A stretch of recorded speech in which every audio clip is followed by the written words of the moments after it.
Ipinahayag ni dating South Cotabato 2nd District Representative Peter Miguel na naging kalakaran na sa Kongreso ang 2.5 billion pesos allocation per year sa mga distrito ng lalawigan.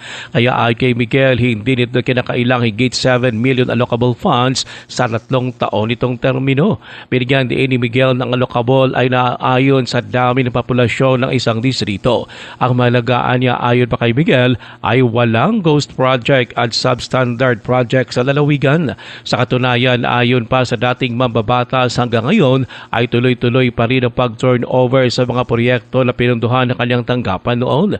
Kabilang sa mga ito, ayon pa kay Miguel, ang mga school buildings, flood control projects, gym, water system facilities, Center Island sa mga national highway at maraming iba pa. Ang problema na kasi ayon pa kay Miguel, nagpalabas ng datos ang Philippine Center for Investigative Journalism o PCIJ na hindi nito hinimay.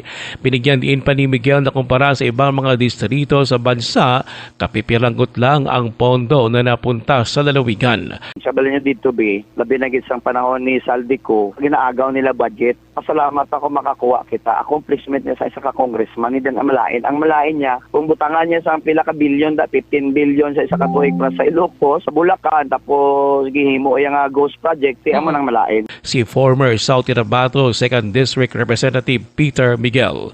Uruel Usano, NDBC Bida Balita.